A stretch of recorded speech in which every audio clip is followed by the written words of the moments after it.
सूरह अल-कहफ। इस हफ्ते भी सब कुछ ठीक रहेगा या नहीं? ये इल्म इन्हें कैसे मिल रहा यार है? दिल में सुकून नहीं रहता। यासरिब में यहूदी रहते हैं, अजीब सी बेचैनी रहती है। जो तुम्हें इसका जवाब दे सकते हैं। मैंने सुना है कि जुम्मा के दिन सूरह कहफ पढ़ना चाहिए। इस सूरह को समझने के लिए पहले हमें इसके पीछे की कहानी को समझना होगा कि ये सूरह आखिर क्यों नाजिल हुई। सूरह कहफ पढ़कर दिल में सुकून है। बिस्मिल्लाहिर्रहमानिर्रहीम। ये वो वक्त था जब इस्लाम का पैगाम फैलाना हमारे नबी ने बस शुरू किया था, जिससे कि कुरैश को काफी गुस्सा आया था और वो उन्हें झूठा साबित करने के लिए हर मुमकिन कोशिश में लग गए थे और लोगों के सामने जानबूझकर उनसे अपने सच्चे होने का सबूत मांगते थे। और नबी सल्लल्लाहु अलैहि वसल्लम ने हर बार उनके सवालों का जवाब दिया। इससे वो परेशान हो गए और सोचने लगे, आखिर ये इल्म इन्हें कैसे मिल रहा है? यासरिब में यहूदी रहते हैं, जो तुम्हें इसका जवाब दे सकते हैं। और फिर कुरैश यसरिब के लिए निकल पड़े। यसरिब पहुंचकर कुरैश उन यहूदियों से मिले और पूछते हैं कि नबी क्या होता है और एक सच्चे नबी की क्या निशानियां हैं, और कहते हैं कि हमारी कौम में एक शख्स नबी होने का दावा कर रहा है, तो हम ये कैसे जाने कि वो सच्चा है या झूठा। उनमें से एक यहूदी ने कहा, उस शख्स से ये 3 सवाल पूछो। वो नौजवान जो अल्लाह की पनाह मांगकर गुफा में छुपे, वो बादशाह जिसे अल्लाह ने मशरिक और मगरिब की सल्तानत दी, और तीसरा सवाल, रूह क्या है? यहूदियों ने फिर ये भी कहा कि नबी सल्लल्लाहु अलैहि वसल्लम को पहले 2 सवालों के जवाब तो मालूम होने चाहिए, लेकिन तीसरा सवाल रूह के बारे में, इसका जवाब सिर्फ अल्लाह ही जानता है, इसलिए वो इसका जवाब नहीं दे सकते। फिर कुरैश के ये लोग मक्का वापस आ गए और उन्होंने ये 3 सवाल नबी अलैहिस्सलातु वस्सलाम के सामने पेश किए। हमारे नबी को ये आदत थी कि जिब्रील अलैहिस्सलाम हर हफ्ता एक खास वक्त पर आते थे। इस बार उनका आने का वक्त अगले दिन था, इसलिए नबी अलैहिस्सलातु वस्सलाम ने कुरैश से कहा कि कल तक इंतजार करो, कल मैं तुम्हें इन सवालों के जवाब दूंगा। वो जिब्रील अलैहिस्सलाम के आने पर पूरा यकीन रखते थे, इसलिए उन्होंने इंशाअल्लाह नहीं कहा। लेकिन अगले दिन जिब्रील अलैहिस्सलाम नहीं आए। कुछ रिवायतों के मुताबिक वो 3 दिन बाद आए और कुछ रिवायतों में 15 दिन बाद आए। कुरैश को इस देर से बहुत खुशी हुई, क्योंकि उन्हें लगा कि इस तरह नबी अलैहिस्सलातु वस्सलाम की बात कमजोर हो जाएगी और अफवाह फैलाने लगे कि उनके पास इसका जवाब ही नहीं है और वो झूठे पैगंबर है। नबी अलैहिस्सलातु वस्सलाम बहुत उदास हो गए और सब्र किया। उन्हें यकीन था कि अल्लाह जल्द ही कोई आयत नाजिल करेंगे। और फिर 15 दिन के इंतजार के बाद जिब्रील अलैहिस्सलाम सूरह कहफ लेकर नाजिल हुए। अल्हम्दुलिल्लाहिल्लज़ी अंज़ल अला अब्दिहिल किताब व लम यजअल लहू इवजा। इस सूरह में उन 3 सवालों के जवाब के साथ और भी बहुत से राज और फजीलत अल्लाह ने बताई और एक अहम पैगाम अल्लाह ने दिया। और किसी काम की निस्बत न कहना कि मैं इसे कल कर दूंगा, मगर इंशाअल्लाह कहकर, यानी अगर अल्लाह चाहे तो कर दूंगा। ये एक बहुत बड़ा सबक अल्लाह ने हमें सिखाया है। तो ये तो हुई सूरह अल-कहफ के पीछे की कहानी। अब सूरह अल-कहफ को थोड़ा सा समझ लेते हैं। सूरह अल-कहफ में कुछ बहुत दिलचस्प बातें हैं। कुछ कुरानी उलमा के मुताबिक अगर पूरे कुरान के लफ्जों को गिना जाए तो जो लफ्ज बिल्कुल दरमियान में आता है वो सूरह अल-कहफ में मिलता है, और वो लफ्ज है वलयतलत्तफ, जो लतीफ इस्म से बना है। लतीफ होने के कई मतलब है, जैसे बहुत नाजुक और धीरे से काम करना। ये भी बहुत अहम बात है कि चूंकि ये लफ्ज पूरे कुरान का बिल्कुल दरमियानी लफ्ज है, इसलिए सूरह अल-कहफ भी बिल्कुल उसी तरह शुरू होती है जिस तरह पूरा कुरान शुरू होता है। जैसे सूरह अल-फातिहा अल्हम्दुलिल्लाह से शुरू होती है, बिल्कुल इसी तरह सूरह अल-कहफ की पहली आयत भी अल्हम्दुलिल्लाह से शुरू होती है। अल्हम्दुलिल्लाहिल्लज़ी अंज़ला अला अब्दिहिल किताब। सूरह अल-कहफ की पहली आयत में अल्लाह ताला फरमाते हैं कि ये किताब कुरान अला अब्दिही, अपने बंदे पर उतारी गई। बहुत से लोग अब्द को गुलाम या स्लेव ट्रांसलेट करते हैं, लेकिन यहाँ असल मतलब गुलाम नहीं बल्कि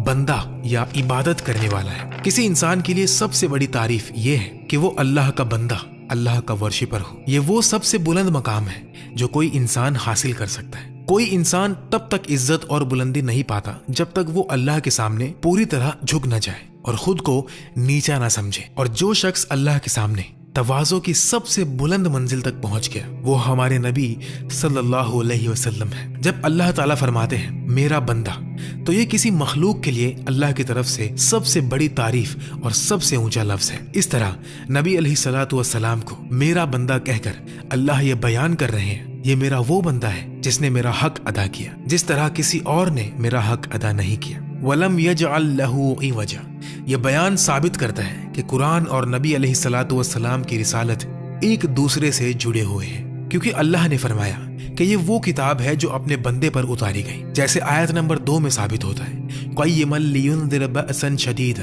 क़य्यिमन का मतलब दोनों चीजें हैं। ये किताब खुद सीधी है और ये दूसरों को भी सीधा करती है। ये बात बहुत काबिले गौर है कि इन दोनों आयतों में अल्लाह ताला ने टेढ़ापन को नाफी फरमाया और सीधेपन को साबित किया, यानी वलम यजअल लहू इवजा, और इसमें कोई टेढ़ापन नहीं रखा। और फिर क़य्यिमन सीधा और सीधा करने वाला। तो आयत 3 में इस इनाम की हकीकत को और वाज़ेह किया गया है। मा किसी ना फी ही अबदा, यानी एक ऐसी जगह जहां इनाम मिलने वाले लोग हमेशा के लिए रहेंगे। ये बिल्कुल जन्नत है। इन आयतों में बहुत अहम बात यह है कि अल्लाह ताला ने बहुत मुख्तसर अंदाज में इस्लाम के 3 बुनियादी उसूल जमा कर दिए हैं, तौहीद, रिसालत और आखिरा। तौहीद का हिस्सा अल्लाह ताला खुद की तारीफ फरमाते हैं। रिसालत का हिस्सा उन्होंने नबी अलैहिस्सलातु वस्सलाम पर किताब उतारी। आखिरत का हिस्सा जो इसे कबूल नहीं करेंगे उन्हें सजा दी जाएगी और जो कबूल करेंगे उन्हें इनाम दिया जाएगा। अल्लाह ताला ने कुरान को अपने और अपने नबी के लिए, रिसालत के लिए और क़यामत के लिए सबसे बड़ा मियार करार दिया है। सब कुछ कुरान से जुड़ा हुआ है, इसलिए कुरान ही हमारे दीन की सबसे बड़ी दलील है। जब कोई पूछे कि इस्लाम की दलील क्या है या नबूवत की दलील क्या है, तो हमारा जवाब ये होना चाहिए कुरान। आयत 4 और 5 में कुरान के सबसे बड़े मकसद में से एक मकसद बयान किया गया है, अल्लाह ताला पर झूठी बातें और गलत इल्जामात को रद्द करना और उसके बारे में जो सच है उसे कायम करना। हम अल्लाह ताला को सिर्फ कुरान के जरिए ही जान सकते हैं, इसके अलावा कोई और तरीका नहीं है। यहाँ अल्लाह ताला उन लोगों की बुराई करते हैं जो ये कहते हैं कि अल्लाह का कोई बच्चा है। ये आयतें मक्का में नाजिल हुई थी, जहाँ ना मसीही थे और ना यहूदी थे, इसलिए ये आयतें सीधा कुरैश को समझाने के लिए थी। आयत 4 में जो लफ्ज आया है वलद, इसका मतलब बेटा भी होता है और लड़की भी होता है। क्रिश्चियंस का अकीदा है कि अल्लाह का एक बेटा है और कुरैश का अकीदा था कि अल्लाह की बेटियां हैं। यहाँ अल्लाह ताला इन दोनों तरह के दावों को झुठला रहे हैं और इनकी गलती साबित कर रहे हैं। जब कुरैश से पूछा जाता कि ये बात कहाँ से आई, तो वो कहते हमारे बुजुर्गों ने हमें ये बताया था, ये हमारी रिवायत में है।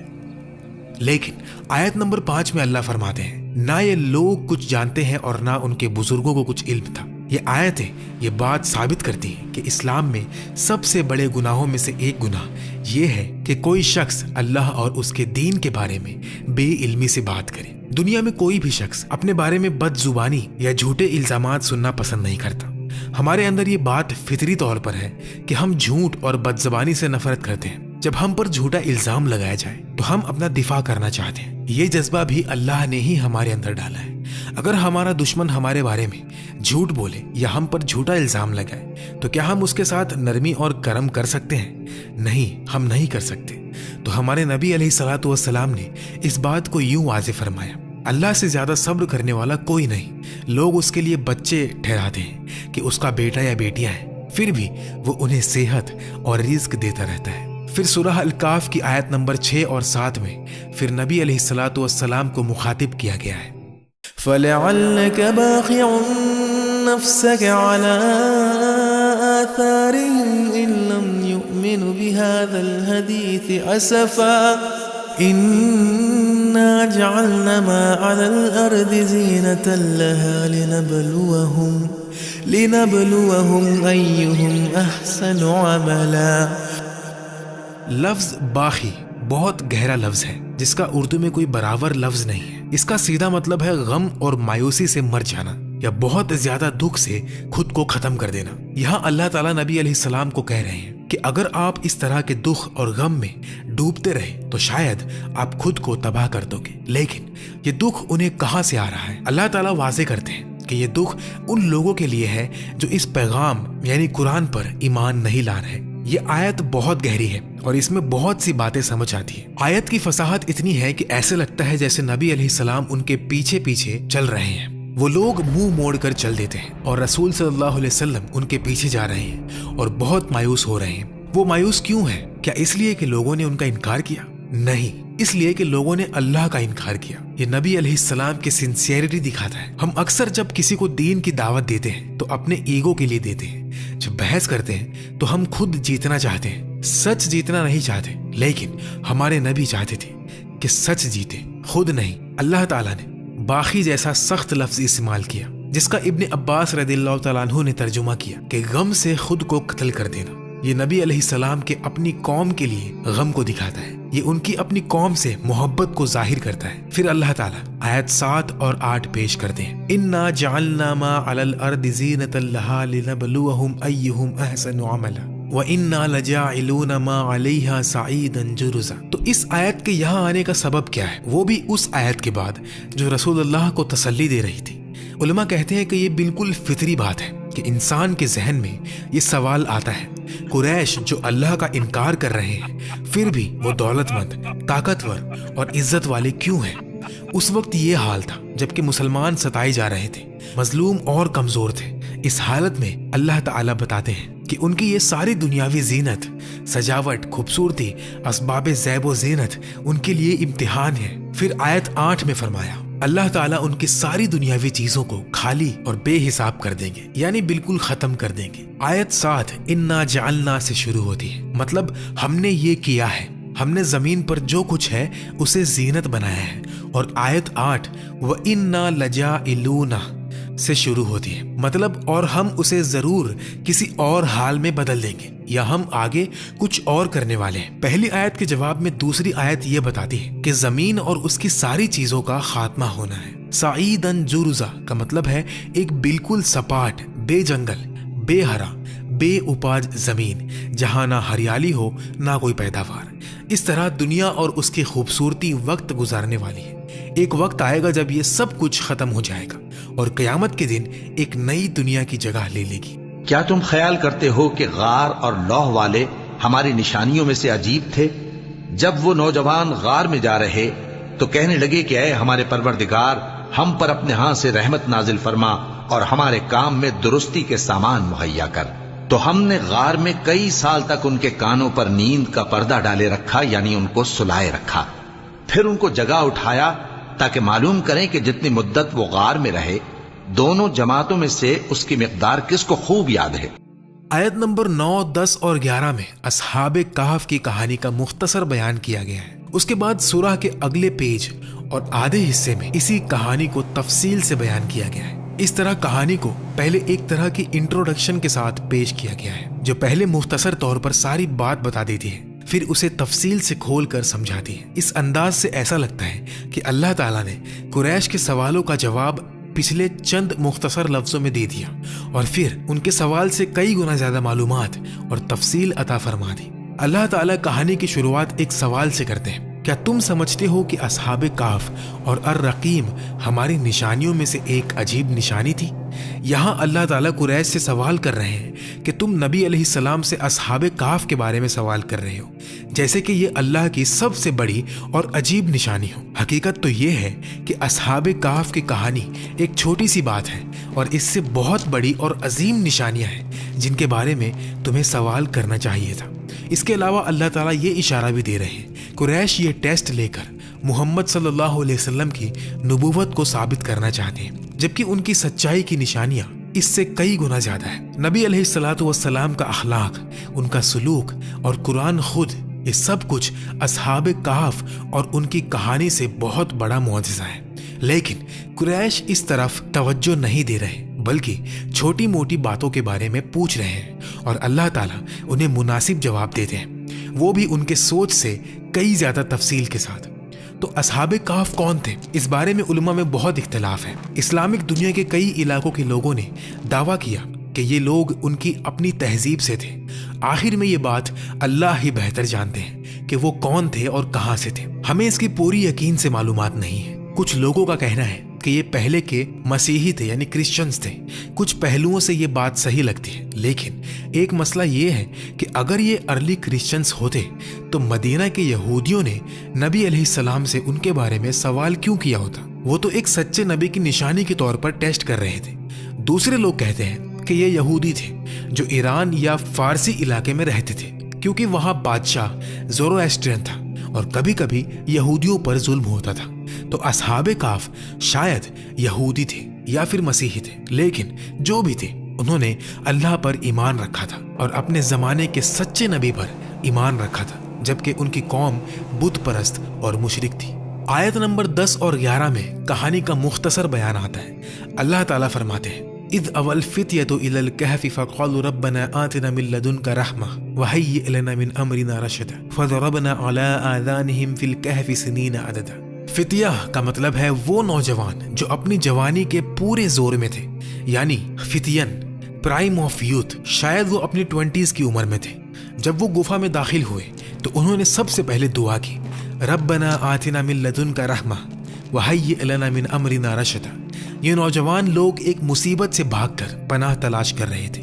गुफा में दाखिल होते ही सबसे पहला जो काम उन्होंने किया, अल्लाह की तरफ रुजू किया और दुआ मांगी। इससे हमें ये सबक मिलता है कि जब कोई मुश्किल वक्त आए तो 2 चीजें करनी चाहिए, दुनियावी काम यानी दुनिया के असबाब को इख्तियार करना, और फिर दीनी काम यानी दुआ करना। दोनों ही जरूरी है, अमल और दुआ। ये नौजवान सिर्फ घर बैठकर ये नहीं कहते थे कि हम अल्लाह पर यकीन रखते हैं और उस पर भरोसा करते हैं और फिर इंतजार करते कि अल्लाह आसमान से उन्हें उठाकर दुश्मनों से बचा ले। इन नौजवान की दुआ के जवाब में अल्लाह ताला फरमाते हैं, फदरबना अला आज़ानिहिम फिल कहफि सिनीना अददा। ये अरबिक का एक खास अंदाज है। लफ्जी मतलब है हमने उनके कानों पर मार दिया या उनके कानों में कुछ डाल दिया।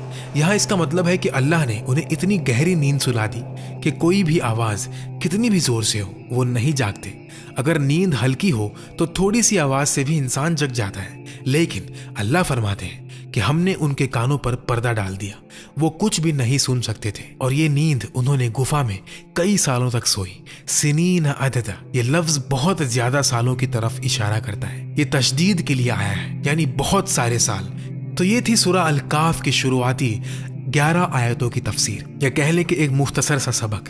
इसमें हमने देखा कि कैसे अल्लाह ताला ने तौहीद, रिसालत, आखिरत और ईमान के बुनियादी रुकनों को बहुत खूबसूरत अंदाज में जमा किया है। साथ ही असहाबे काफ की कहानी का शुरुआती हिस्सा भी समझा। लेकिन ये तो सिर्फ शुरुआत थी। सूरह अल काफ में और भी बहुत से राज, इल्म की गहरी बातें और जिंदगी के सबक छुपे हुए हैं, जैसे जुल्करनैन की कहानी, रूह के बारे में और बहुत कुछ जो फितनों से बचाते हैं। अगर हम पूरी सूरह पर तफसील से बात करें तो ये वीडियो बहुत लंबा हो जाएगा और आप लोग तो वैसे भी बीच में ही स्किप कर देते हो। तो अगर आप चाहते हो कि पूरी सूरह अल काफ की तफसीर पर एक मुकम्मल वीडियो बनाई जाए तो इस वीडियो को लाइक करें, शेयर करें और नीचे कमेंट में अपनी राय जरूर बताएं। ये हमारे लिए बहुत मोटिवेशनल होगा। अल्लाह हम सबको इस सूरह के इल्म से फायदा अता फरमाए।